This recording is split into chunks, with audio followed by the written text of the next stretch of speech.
Hi, good morning and welcome to today's class. Today's class is a continuation of our previous classes on plane shapes.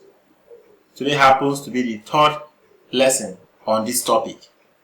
In today's class, we shall be taking on the third objective of this course, which says discover and list the properties of plane shapes.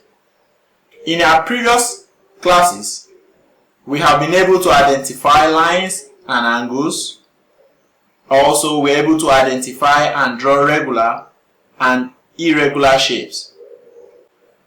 And at the end of our previous class, I gave you an assignment which says you should name the following plane shapes. I have these three plane shapes which you were asked to name. If you have done that, you can cross-check your answers with mine, or we can as well do them together for those who have not been able to do the assignments. The first shape we have on the board is said to be the rectangle. So this is said to be the rectangle, which is a quadrilateral with four sides. And we said it is a rectangle because the two opposite sides are equal, and as well as these two corresponding sides. Shape B is said to be a triangle. We define a triangle as a polygon with three sides and three angles, and these are the three sides, and we have the three angles as this. While shape C is said to be a circle. So this is the answer to your assignment for last class. In today's class, we shall be looking at properties of plane shapes. In our previous classes, we were able to give the different types of plane shapes that we have, of which one is said to be the rectangle. We also made mention of the square, the triangle, the trapezium, parallelogram, circle, kites, rhombus, and you can name them. So we are going to take properties of plane shapes, and the first is the properties of a rectangle. We said a rectangle is a quadrilateral with four sides and four angles, of which we said that the opposite sides are equal and parallel. And this is the opposite sides. That these two sides, they are equal and parallel, as well as this. They are also equal and parallel. Property number 2 says it has equal angles. Each angle is a right angle. If you look at your rectangle, you'll see that it has equal angles. That is, this is the angle, this is another, and there are 4 in numbers, and each of them is said to be 90 degrees, and they are equal. Also, the third point says the diagonals are equal and they bisect each other. The diagonals are equal and they bisect each other. Now, how do we define a diagonal? A diagonal is a line drawn from one vertex to the opposite vertex. So this is said to be the diagonal of this rectangle.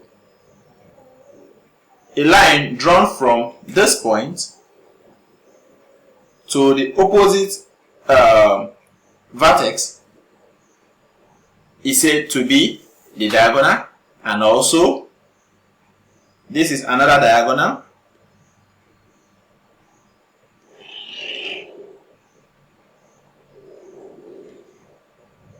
This is said to be a diagonal. So these are the two diagonals of a rectangle, and we said that it bisects each other. Let's go back to the third point. That the diagonals are equal and they bisect each other. So these are the two diagonals.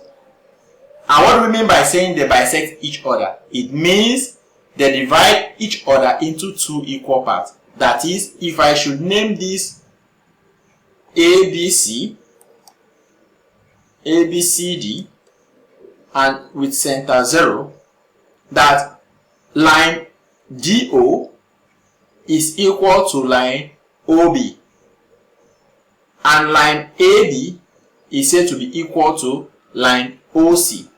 That is, they bisect each other into two equal parts. The fourth point says it has two lines of symmetry. That a rectangle has two lines of symmetry.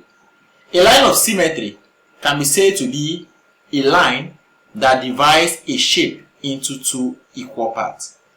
And the two lines of symmetry can be said to be at the middle, this way and this way, because only this bisects it into two equal parts. The diagonals cannot be said to be lines of symmetry because they don't bisect a rectangle into two equal parts. I have an example of a rectangle here with me. This is a plane shape of a rectangle because these two parallel sides are said to be equal, and these other two are said to be equal. Now the line of symmetry is a line drawn from here downwards, from the middle to vertically and horizontally. Now what do we mean by that? That a line that divides it into two equal parts. So if I should fold it this way and divide, this can be said to be a line of symmetry because it has divided this plane shape into two equal parts. Or if I should divide it this way,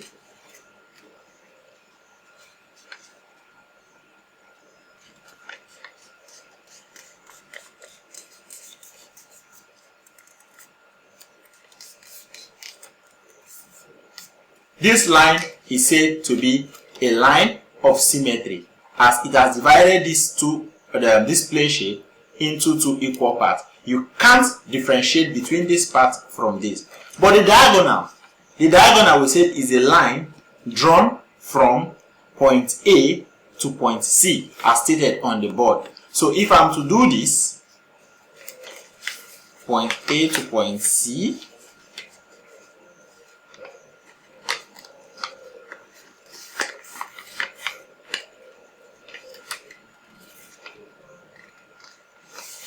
now it's going to give me something like this, of which they are not same. So we don't refer to the diagonals as being lines of symmetry.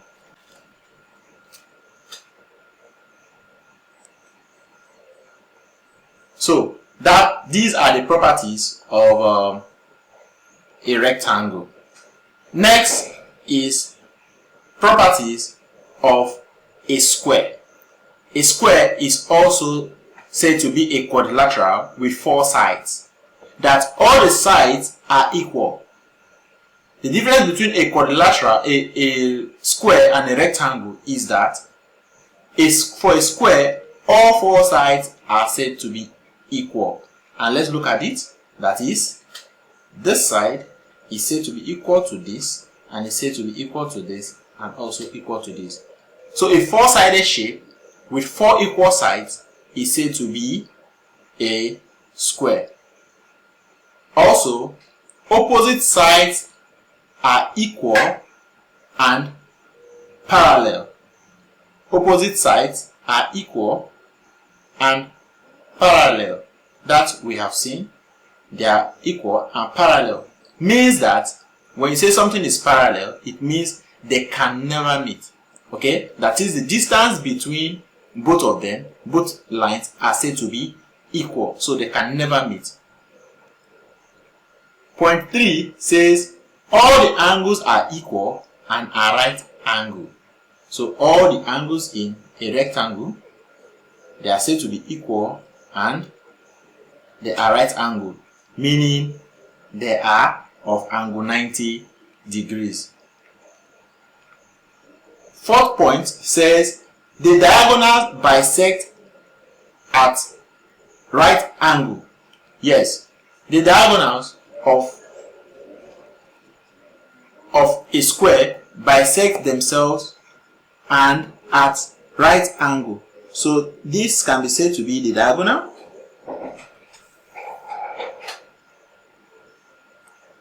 That's the first diagonal. And this is said to be the two diagonals. And they bisect themselves at what? 90 degrees. So the angles formed at the point of bisection is said to be 90 degrees. That's point number 4. And point number 5 says it has 4 lines of symmetry. A square has 4 lines of symmetry. Unlike the rectangle that has 2 lines of symmetry, a square has 4 lines of symmetry. And where are the lines? The vertical line, which can be said to be this. Also, the horizontal line, which can be said to be this. And also the 2 diagonals. The diagonals of a square can be said to be your lines of symmetry. I also have an example of a plane sheet that is of a square shape.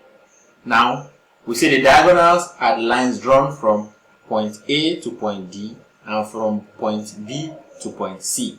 Now, these lines of symmetry bisects it into 2 equal parts. So if you are to divide this into 2 equal parts this way, this is said to be the first line of symmetry, as it has divided this square into 2 equal parts. And also, if you take it the other way around, you also have the second line of symmetry, as it has also divided it into 2 equal parts. And also, we say the diagonals. If you should bisect it this way,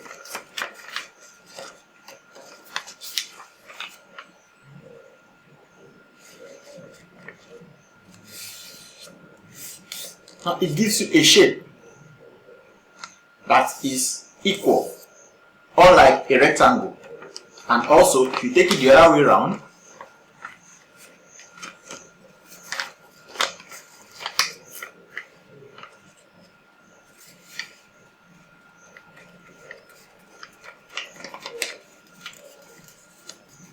it gives you also a triangle. So this is said to be a square, and a square has 4 lines of symmetry. So let's look at the next shape, which we said is a triangle. I will be looking at an isosceles triangle. The 2 sides are equal of an isosceles triangle. An isosceles triangle, let's see. This is an isosceles triangle with 2 equal sides. If I should call this A, B, and C, these lines means that line AB is equal to line AC. So if you should see a triangle with 2 sides that are equal, such a triangle is said to be an isosceles triangle. Also, the base angles are equal. The base angles of an isosceles triangle are said to be equal. That is, this is angle theta 1 and theta 2. They are said to be equal of an isosceles triangle. Also, we said it has one line of symmetry, and this line divides it into two equal right-angled triangles. Now, an isosceles triangle has just one line of symmetry, and we say the line of symmetry is the line that divides a shape into two equal parts. So we say this line divides it into two equal right-angled triangles, and this can be said to be this. This is the line of symmetry.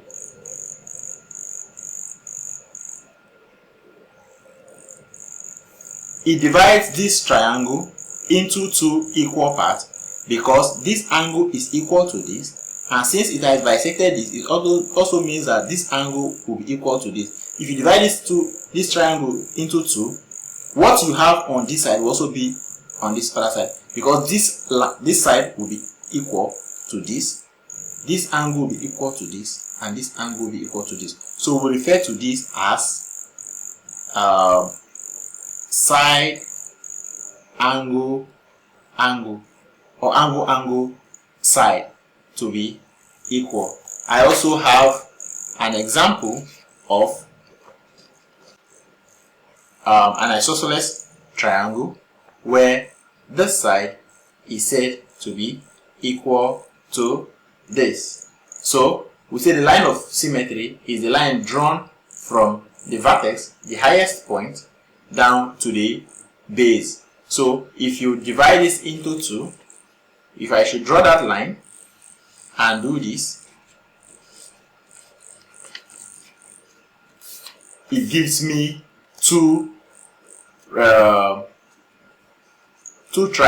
angle triangle of angle 90 degrees. So this is said to be an isosceles triangle. Next, we'll look at the properties of an equilateral triangle. An equilateral triangle, we said all the three sides are equal. So this is how it is being represented. Of an equilateral triangle, all the three sides are equal, as well as all the three angles are equal and are said to be 60 degrees. It has three lines of symmetry.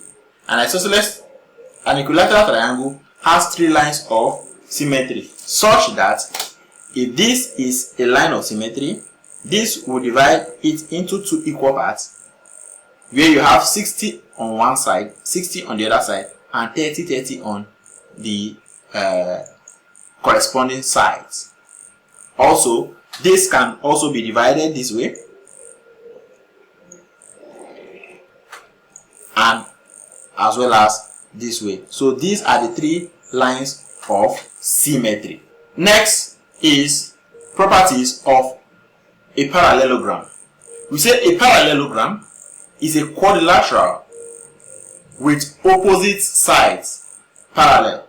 We have already defined a quadrilateral as a four-sided plane shape. A parallelogram is a quadrilateral with opposite sides parallel, and we said a quadrilateral is a four-sided figure. Now we have it that it has opposite sides that are parallel. So this is an example of a quadrilateral ABCD with side AB and side DC being parallel. So these two sides are said to be parallel, while side AB and side DC are parallel. So these are the two opposite sides that are parallel. We also have it that opposite sides are of equal length. Since they are parallel, it means that they can never meet each other. So for AB and DC to be parallel, AD and BC must be equal. such that the distance from here to here must be equal to be the distance from here to here. Otherwise, AB and DC will never be parallel. So we said they are not just parallel, but they are also equal in length. Also, we said opposite angles have equal measures. That is, angle A is equal to angle C, and angle B is also equal to what? Angle D. Otherwise, they can't be parallel. So as B and D increases, you observe that A and C will decrease. So that is that on the properties of a parallelogram. Next is the properties of a trapezium. We said a trapezium is a quadrilateral with exactly one pair of parallel sides. These parallel sides are not equal. The sides of a trapezium have special names. The parallel sides of a trapezium are called bases, while the sides that are not parallel are called the legs. So, if the legs of a trapezium are equal, then the trapezium is said to be an isosceles trapezium. We have, as an example, this is an example of a trapezium, which we said is a quadrilateral with one pair of parallel sides, which is this, and that parallel side is what we refer to as the base, while the other two sides that are not parallel are said to be the legs. And if the two legs are equal, then we refer to it as an isosceles trapezium, where this is the base, this is also said to be the base, and these are the legs. Okay, so this is an isosceles trapezium. Remember, an isosceles trapezium is a quadrilateral with a pair of parallel sides and equal legs. So the legs are said to be equal. That is, if this is A, B, C, D, it therefore means that side AD must be equal to side BC for it to be an isosceles trapezium. Also, in dealing on plane shapes, we'll look at a circle. A circle can be defined to be a locus of points in space that are equidistant from a center. That is, a locus meaning if these are the points that are all equidistant from a given point C, which we call the center. So this is said to be a circle, and the locus of point is said to be the circumference, which is the distance around that circle. Is said to be the circumference of a circle. So this is one of the properties of a circle. Also, in a circle, we have a line that runs from one part of the circumference to the other, and we refer to this line as the diameter. The diameter of a circle is a line, a straight line, that cuts the circle into two equal parts, and the diameter must pass through the center C. While we said a radius is a line drawn from the center of the circle to any part of the circumference. So this is said to be our radius. While we have a chord. A chord is a line that divides a circle into two. A chord is a line, a straight line that divides a circle into two. Now it may not be into it may be into two equal parts, or it may not be equal parts, and it divides it into two what we call two segments. It may be a major segment or a minor segment. So a diameter can also be said to be a chord, because a diameter divides a circle into two, but in this case a diameter divides a circle into two equal parts. So it is different from other chords. While other chords are just dividing a circle into two, a diameter is said to be the biggest chord or the longest chord because it divides the circle into two equal parts. So this is said to be a chord. This is also said to be a chord, and it divides the circle into two segments. A diameter divides a circle into two equal parts, and we refer to one of the parts to be a semicircle. So this is said to be a semicircle, while this is also said to be another semicircle. Now, I have already defined a chord. So this is a chord in this other triangle circle. It divides a circle into two parts. Now we have two segments. This can be referred to as the minor segment, while this unshaded part can be referred to as the major segment. We also have a sector. A sector can be said to be a region bounded by two radius or two radii and an arc. So this region is said to be a sector.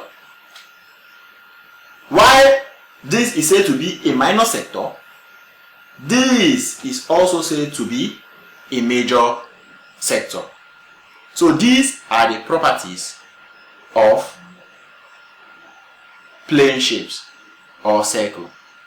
And that brings us to the end of today's class. At the end of today's class, we have been able to discover and list the properties of plane shapes. Before we leave for the day, I would like us to take this home.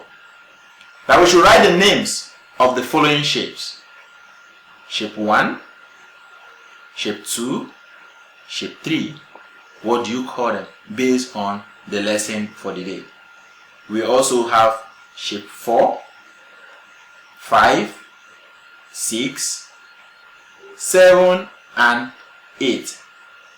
What do you call these shapes? Thank you very much for being attentive in today's class. I hope you have been able to learn something concerning plane shapes, and you have been able to identify and you have been able to identify and differentiate the different plane shapes. You've known what differentiates one from another, and as well as the different kinds of plane shapes that we have.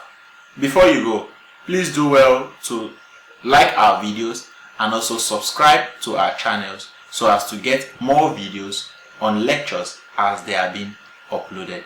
Thank you very much, and do have a nice day.